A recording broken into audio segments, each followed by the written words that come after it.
Have you ever heard anyone criticize the current state of things, and in the middle of the discussion say, our future lies in the young. They will make the world a better place? Well, I bet you have. To me, it seems to be a usual thing any grown-up says, that they are, and not only they are, children. It almost feels like stating this as a part of adults' obligations. But putting the jokes aside, they are somewhat right. Somewhat. Indeed, the future relies on us, ambitious young people. We are constantly reminded of our duty to change the world. And there comes a pretty logical question. How? Yes, here's the problem. Everyone expects us, enthusiastic people of today, to create a bright future. But because we are young, we are inexperienced, which means we need the constant guidance of the wise mages, who never seem to be giving us the tiniest hint, sadly. Figuring out the possible ways of making a change is not the easiest task for each of us. And due to this, many teenagers choose giving up rather than thinking of the possibilities over and over again. In the worst-case scenario, the majority of potential changemakers never find a chance to improve matters, and eventually lose their hope for a dazzling tomorrow at all. Even worse than that, they stop expecting the change to be made by their children. Depressing, isn't it? The probability of this plot coming to life has never left my mind. In 2015, a 12-year-old me has joined a local youth center, an organization which specializes in informal education of the young, intending to become a better version of myself. Over the 5 years that I've spent there, I've noticed a huge progress in my communication skills, and seeing the positive changes, I had a thought: how wonderful would it be to create a generation of active, conscious people? I have been gathering and testing the ways of achieving this goal for all those years. Some of the ideas turned out to be effective in the end, and some obviously didn't. Well, not a surprise. Now let's put our imaginary thinking caps on and brainstorm for a minute. How can we help the youth develop and grow for our country's prosperity? Well, first of all, the young need a comfortable space. The most obvious answer for me is to create youth centers for teens to have places to learn social skills, socialize, and share their ideas.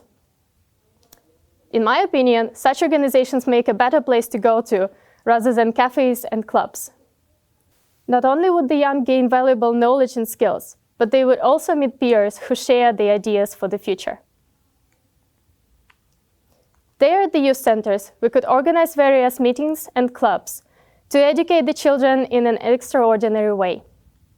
More importantly, we should encourage teens to try their hands at organizing various social and educational events, as by doing this, we would give a chance to the young organizers to practice teamwork, sharing responsibilities, advertising, and creativity skills. Inviting different people and asking them to tell about their jobs and hobbies to motivate teens is another idea that works out perfectly. In our local youth center, we've held a number of such events, and the results are vivid. Teens become upbeat as they are inspired by the emotional speeches given.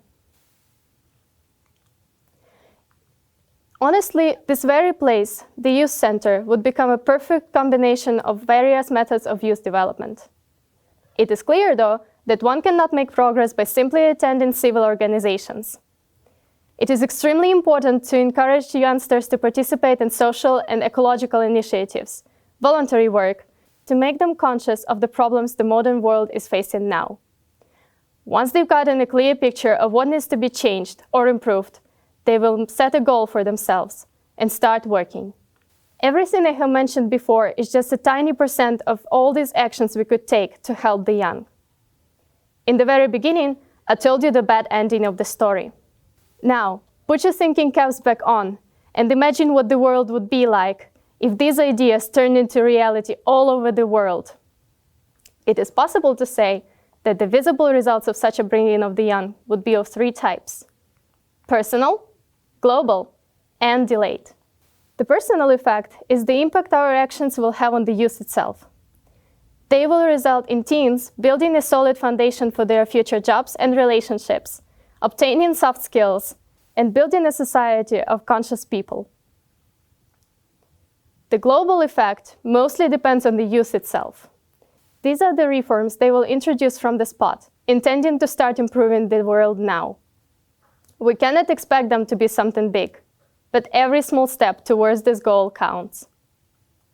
Last, but not the least important one, the delayed changes. The difference they will make in the future.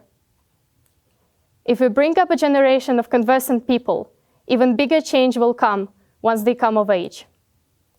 And bigger it will be once they've raised their children. Whatever positive changes may come, they shouldn't stop. We shouldn't stop. There is the most important point of taking all these actions. The current generation, raising their children the same and even better way they have been raised. If it isn't done, the perfect world will never exist. We must clearly understand this. I want to conclude with one simple thought. Don't wait for the change to come. Make a difference and show the younger ones how to do the same. Build the future for them today, and they will change your life tomorrow. Thank you.